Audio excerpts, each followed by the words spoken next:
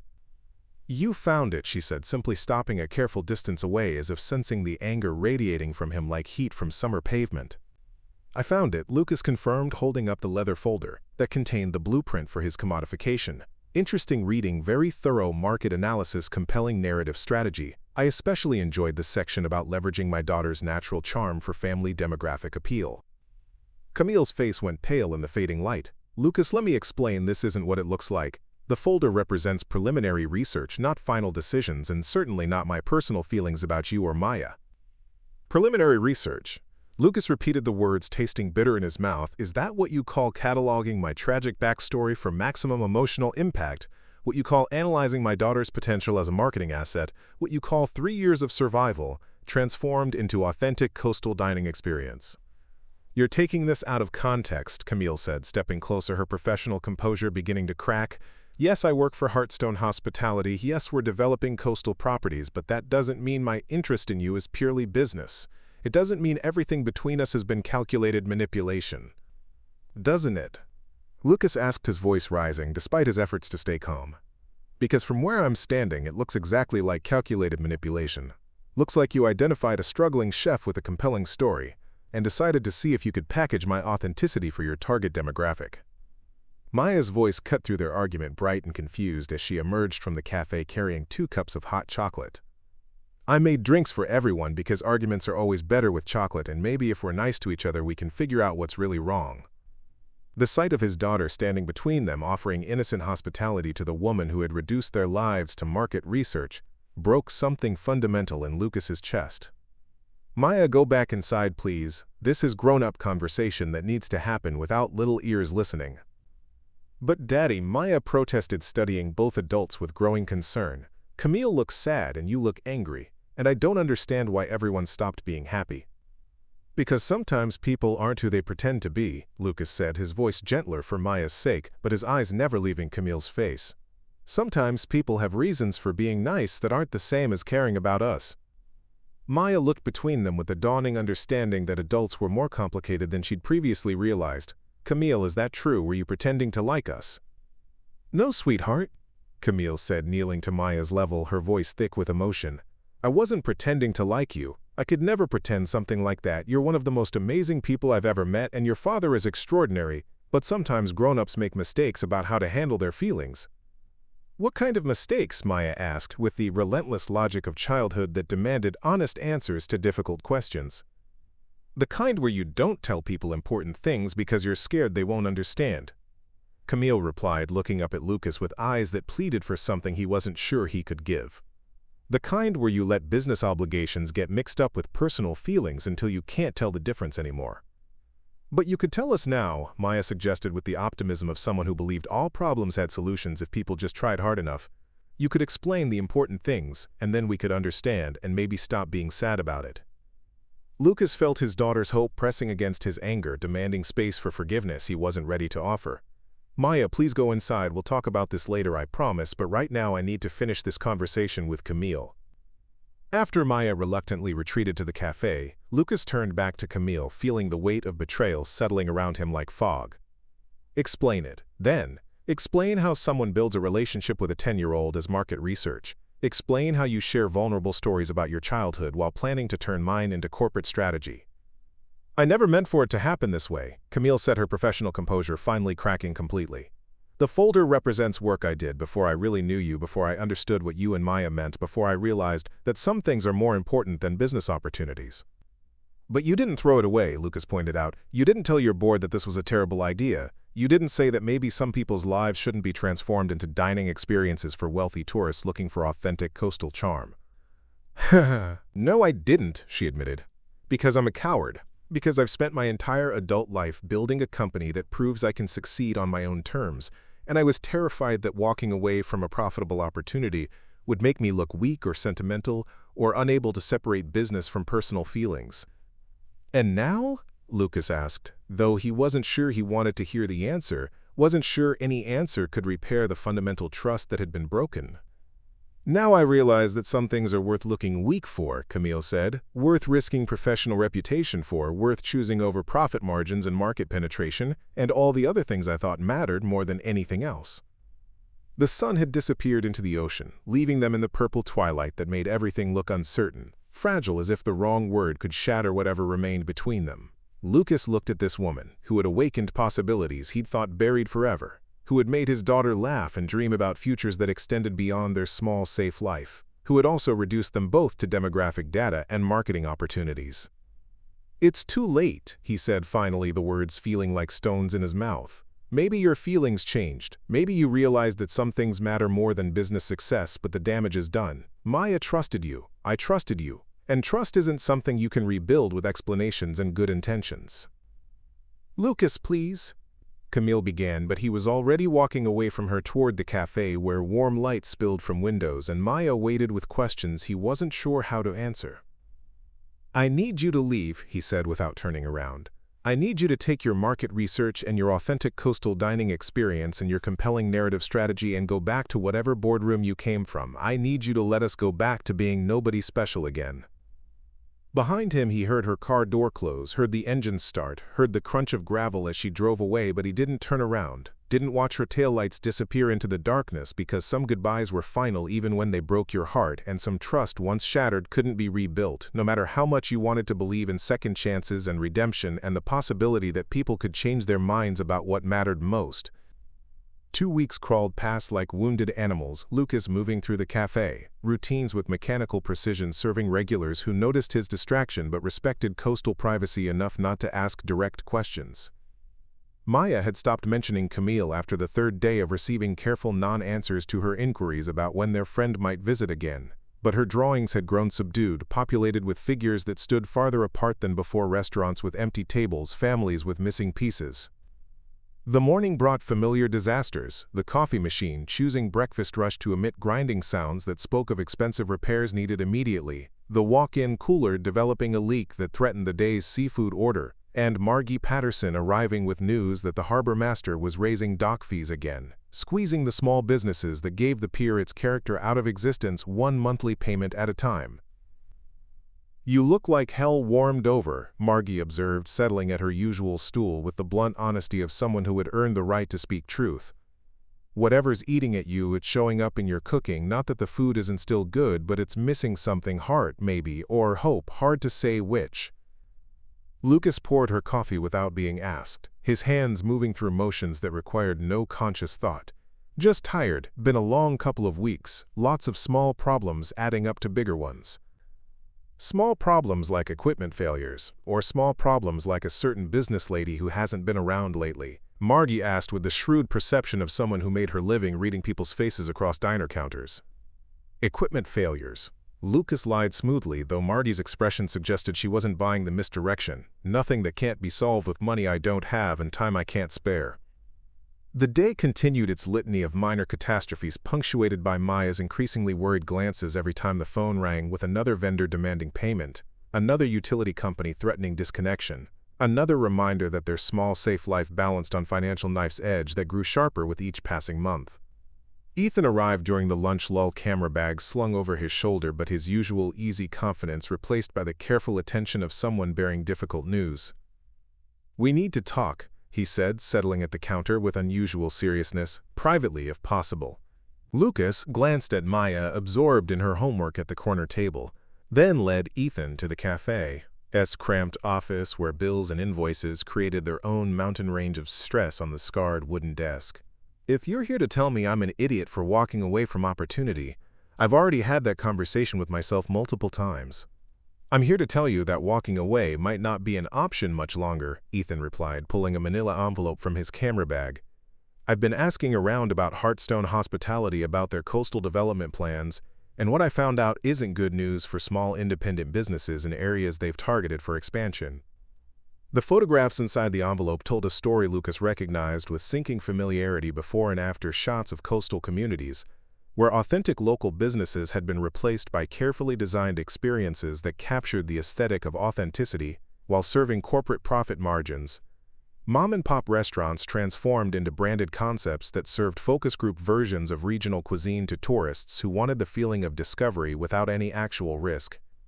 "They're systematic about it," Ethan explained as Lucas studied images of what had been done to places like theirs. "They identify struggling businesses with good locations and compelling stories, then they either acquire them directly or pressure them out through strategic competition. Either way, the end result is the same: authentic becomes branded, local becomes corporate, and communities lose their actual character in exchange for marketable charm." Lucas set down the photographs, feeling pieces of a larger puzzle clicking into place. "And you think they're planning to do that here, whether I cooperate or not?" "I think they've already started," Ethan said, pulling out a second set of documents. "Planning permits for a luxury boutique hotel 3 blocks from here, building permits for what they're calling an artisanal food hall that would feature, quote, authentic coastal cuisine prepared by local talent, unquote. And most interesting of all, a lease application for this building submitted 2 weeks ago by a subsidiary of Heartstone Hospitality." The room felt smaller, suddenly airless, as Lucas realized the scope of what he'd walked away from. What walking away hadn't actually protected him from. "They're going to take it anyway." He said the words carrying the flat certainty of someone who had finally understood the rules of a game he'd never realized he was playing. "Looks that way," Ethan confirmed. "The question is what you're going to do about it, whether you're going to fight for what you've built here or let them steamroll over it while you maintain your principles about not being someone's marketing opportunity." Maya appeared in the office doorway, drawn by the serious tone of adult conversation, her intuitive sense for crisis finely tuned after years of watching her father navigate difficulties. "Daddy, what's wrong now? Are we going to have to move again?" Lucas looked at his daughter, seeing Sophia's eyes filled with worry that no 10-year-old should have to carry, seeing the small person who had already lost too much, facing the possibility of losing the only stable home she'd known since her mother's death. "No, sweetheart, we're not going to move. This is our place and nobody gets to take it away from us." "But the papers," Maya said with the uncomfortable perception of someone who had learned to read adult distress signals. "The pictures, they look like bad newspapers, like the ones that came before we had to leave the old apartment." Ethan knelt to Maya's level, his voice gentle but honest. "They are concerning papers, Maya, but concerning doesn't mean hopeless. It just means we need to figure out how to solve a complicated problem." "What kind of problem?" Maya asked, with the directness that adults often found uncomfortable. "The kind where people with more money than us want to change our home into something different," Lucas said, choosing truth over protective fiction. "The kind where we have to decide whether to fight for what we want or accept what other people think is best for us." Maya considered this with the gravity she applied to all adult mysteries. "Will fighting mean we might lose anyway?" "It might," Lucas admitted. "Fighting doesn't guarantee winning, it just guarantees that we tried." "And not fighting?" Maya asked, though her expression suggested she already knew the answer. "Not fighting guarantees we lose," Ethan said. "Guarantees that other people make decisions about your life without caring what you want or need or dream about." That evening, as Lucas tucked Maya into bed, she asked the question he'd been dreading. "Daddy, are you going to call Camille?" "Why would I call her?" he asked, though his heart was already racing with the implications of what Maya might be thinking. "Because she has money and connections and she knows how business works," Maya said with the practical logic of someone who had watched adults struggle with problems that seemed to require resources they didn't possess. "And because even if she made mistakes about telling us important things, she still cares about us. I could see it in her eyes when she looked sad about making you angry." Lucas smoothed his daughter's hair, feeling the weight of choices that extended far beyond his own pride, his own hurt feelings. "It's more complicated than that. Pumpkin trust isn't something you can just fix by needing someone's help." "But what if not trusting her means we lose our home anyway?" Maya asked. "What if being proud means I have to change schools again and you have to give up the restaurant you worked so hard to make special? What if the bad choice and the good choice both hurt, but one of them hurts less?" Lying in his own bed hours later, Lucas stared at the ceiling, listening to ocean waves that had provided comfort for 3 years, wondering if Maya's 10-year-old wisdom might be clearer than his 34-year-old pride. Whether protecting what mattered most sometimes required swallowing principles that felt more important than survival, until survival itself was threatened, and principles became luxury items he couldn't afford to maintain. The phone lay on his nightstand, Camille's number still stored in its memory, waiting for a decision that would either save what they'd built or destroy the last traces of dignity he'd managed to preserve from the wreckage of his larger dreams. And as dawnlight began to filter through salt-stained windows, Lucas found himself wondering if there was a difference between surrender and strategy, between accepting help and accepting defeat, and whether the answer to that question mattered less than Maya's right to grow up in the place she'd learned to call home. The invitation arrived on cream-colored cardstock, heavy enough to suggest importance, expensive enough to make a statement about the sender's resources. The Coastal Culinary Festival promised 3 days of authentic regional cuisine prepared by acclaimed local talent, with proceeds benefiting community preservation initiatives. Lucas read the formal language twice before noticing his own name listed among the featured participants and Camille's personal signature in midnight blue ink across the bottom. "You should go," Maya announced from her homework corner, where she'd been eavesdropping with the shameless curiosity of someone whose life was directly affected by adult decisions. "Even if you're still mad at her, you should see what she's doing, because maybe it's not what you think it is." "Since when did you become an expert on reading between the lines?" Lucas asked, though he was studying the invitation with growing confusion. The festival promised exactly the kind of authentic community celebration that would directly compete with Hearthstone Hospitality's plans for branded coastal experiences. "Since I started paying attention to the way grown-ups say things," Maya replied with the matter-of-fact tone of someone stating obvious truth, like how you say you don't want to see Camille but you keep her phone number in your phone, and how you get extra quiet when cars that sound like hers drive past the cafe. Ethan's arrival interrupted what was becoming an uncomfortable dissection of Lucas's emotional state, his friend entering with the purposeful energy of someone who had been making phone calls and gathering information. "You got the invitation too," he said, noting the cardstock in Lucas's hands. "Interesting development considering everything we discussed last week." "Interesting how?" Lucas asked, though something in Ethan's expression suggested the answer would be complicated. "Interesting because the festival is being personally funded by Camille Hart, not Hearthstone Hospitality, and interesting because the community preservation initiatives it's supporting include a legal defense fund for small businesses facing corporate acquisition pressures. And most interesting because she's been fighting with her own board of directors about the change in coastal development strategy." Maya looked up from her homework with bright eyes. "Does that mean she's trying to fix the problems she helped make?" "It means the situation is more complicated than we initially understood," Ethan said, settling at the counter with the careful attention of someone delivering sensitive information. "I've been talking to people in the hospitality industry, and it turns out that Camille Hart has been pushing back against her own company's expansion plans ever since she returned from her, quote, fact-finding mission, unquote, here." Lucas felt something shift in his chest, a loosening of the anger that had sustained him through 2 weeks of righteous indignation. Pushing back how? Refusing to sign acquisition agreements, proposing alternative development strategies that preserve existing businesses, arguing with investors about the long-term value of authentic community partnerships versus short-term profit from branded experiences. According to my sources, she's put her own position at risk to advocate for a different approach. "But that doesn't change what she did," Lucas said, though his voice carried less conviction than before. "Doesn't change the market research or the plans to commodify our story." "No, it doesn't," Ethan agreed. "But it might change what those things mean, whether they were calculated manipulation or misguided business strategy that she realized was wrong and decided to fight against, even when fighting put her own interests at risk." The festival stretched along the waterfront like a celebration of everything Lucas loved about coastal life. Local vendors offering seafood caught that morning, artisans displaying work that captured the essence of place, musicians whose songs carried the rhythm of tide and wind, families spreading blankets on grass worn smooth by generations of gatherings. Maya had insisted on coming despite Lucas's protests about adult complications, her argument that festivals were for everyone carrying the irrefutable logic of childhood. "There," Maya said, pointing toward a main stage where someone was setting up sound equipment. "That's where the chef demonstrations are happening. The schedule says Camille is introducing all the participants and explaining why the festival matters." Lucas felt his stomach tighten with anticipation and dread, the prospect of seeing Camille again after 2 weeks of silence carrying emotional weight.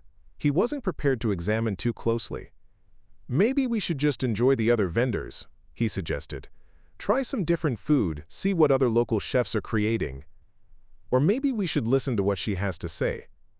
Maya countered with the stubborn persistence of someone who had decided that adult problems required adult solutions. "Maybe we should find out if she's going to apologize or explain or just pretend nothing happened." The crowd gathering around the main stage suggested that Camille's presence carried more significance than simple festival logistics. Local business owners mixing with tourists, city officials standing beside fishermen who had worked these waters for decades. The kind of community representation that suggested something important was about to be announced. When Camille stepped up to the microphone, Lucas felt his breath catch. She looked different, somehow less polished, more uncertain, her usual professional confidence replaced by something that looked like vulnerability masked as determination. Her voice when she spoke carried across the festival grounds with clear, strong tones that demanded attention. 3 months ago, I came to this community as a stranger. She began her words carrying the weight of confession.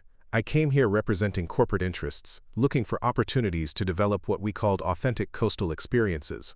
I came here planning to identify local talent that could be packaged and presented to consumers looking for genuine regional cuisine. Lucas felt Maya's hand slip into her small fingers, offering support as they listened to Camille's public acknowledgement of everything he'd discovered in that damning folder, everything that had driven him away from possibilities he'd been afraid to hope for. What I found instead, Camille continued, was something that couldn't be packaged or replicated or turned into a branded experience. I found a community that had preserved not just recipes and techniques, but the relationships that make food meaningful, the connections between place and people that transform simple meals into expressions of home. The crowd was listening with the focused attention of people hearing their own story, told by someone who understood its value. Maya squeezed Lucas's hand harder as Camille's speech continued, building towards something that felt like revelation or redemption. I found a chef whose talent transcends technique, whose understanding of ingredients comes from years of caring for this place and its people. I found a little girl whose wisdom about food and love taught me things I'd forgotten in boardrooms and investment meetings. I found people who showed me the difference between authenticity and its imitation, between community and its simulation. Lucas felt tears burning behind his eyes as Camille's words painted a picture of recognition that went beyond business opportunity, beyond market research, into something approaching understanding. And so today I'm announcing that this festival represents more than celebration. It represents commitment to preserving what makes this place special, protecting it from development that would destroy its character in the name of progress.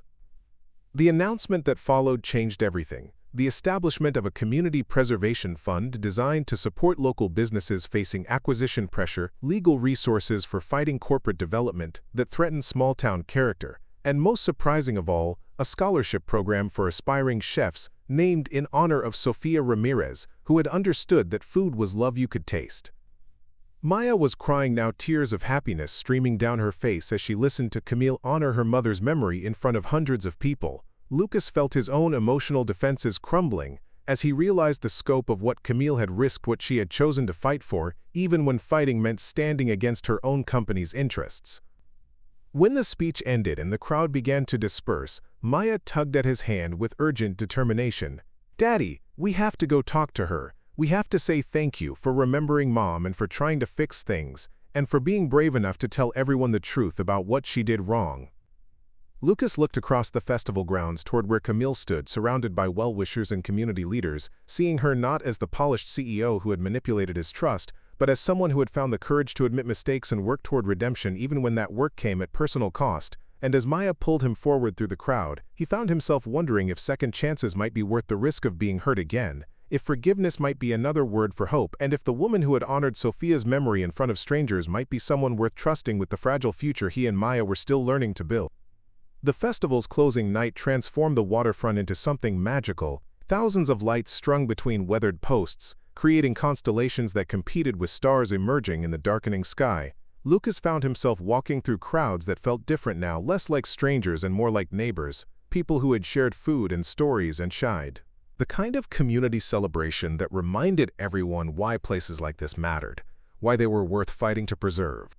Maya had appointed herself navigator for their evening expedition, her small hand warm in his as she led him past vendors packing up their booths, past musicians tuning instruments for the final concert, toward the quieter section of pier where Camille stood alone, watching fireworks preparations with the contemplative stillness of someone processing significant change.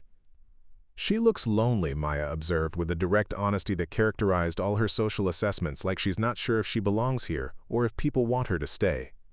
Lucas studied Camille's profile in the colored light from nearby booths, noting the uncertainty in her posture, so different from the confident CEO who had first challenged him to cook the perfect meal. "Maybe she's not sure herself," he said gently. "Sometimes when you've made big changes in your life, it takes time to figure out where you fit."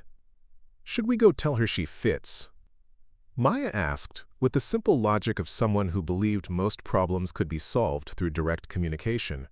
Should we say thank you for the scholarship, and for fighting the bad business people, and for remembering that Mom would have liked helping other people learn to cook with love?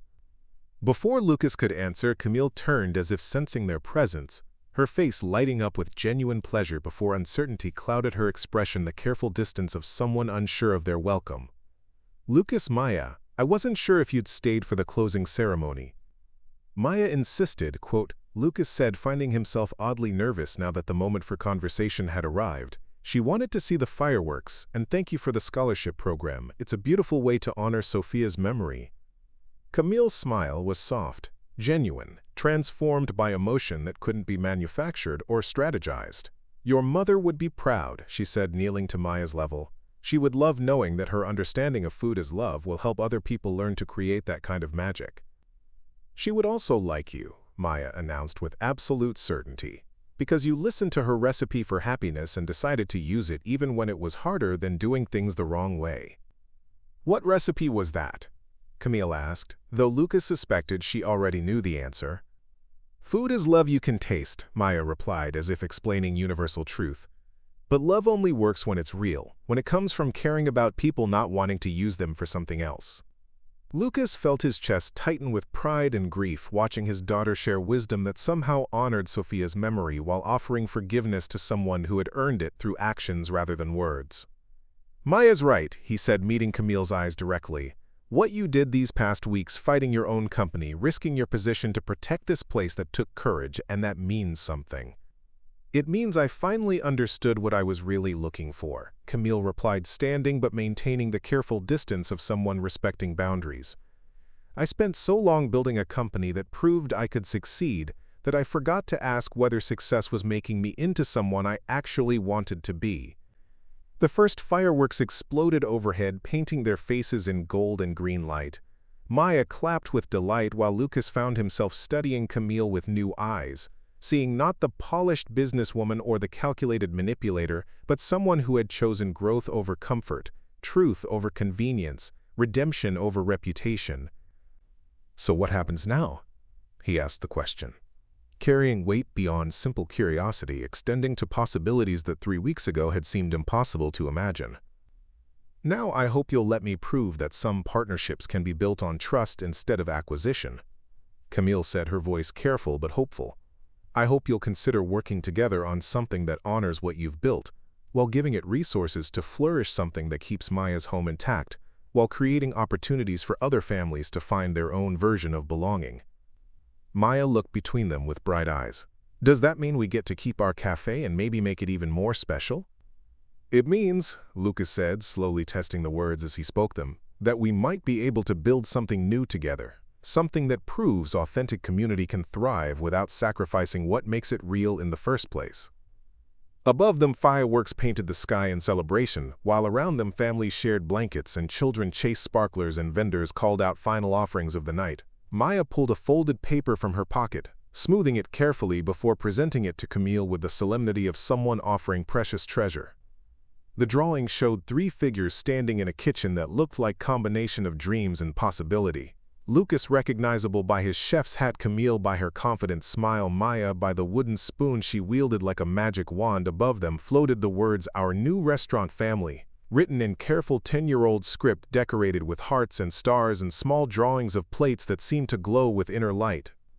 "I drew this after I heard your speech," Maya explained, "because I thought maybe if you could see what it might look like, you'd know it was worth trying, even if trying meant risking getting hurt again." Camille accepted the drawing with hands that trembled slightly, her eyes bright with unshed tears. "It's perfect," she whispered. "It's exactly what I hoped we might build together if you're willing to trust me with something this important." Lucas looked at his daughter's hopeful face, at Camille's vulnerable expression, at the drawing that somehow captured possibilities he'd been afraid to imagine, and felt the last of his protective walls beginning to crumble. "Trust has to be earned," he said finally, "but I think you've started earning it, and Maya's right, some things are worth the risk of trying." As the final fireworks burst overhead in cascades of silver and gold, three people who had found each other through food and storm, and the complicated alchemy of second chances stood together watching light reflect off water that had witnessed generations of endings and beginnings, knowing that tomorrow would bring the real work of building something sustainable, something honest, something that honored both dreams and reality. But tonight they had possibility and trust beginning to bloom again, and the kind of hope that tasted like love you could share with anyone brave enough to believe in new horizons. Up next, you've got two more standout stories right on your screen. If this one hit the mark, you won't want to pass these up. Just click and check them out. And don't forget to subscribe and turn on the notification bell so you don't miss any upload from us.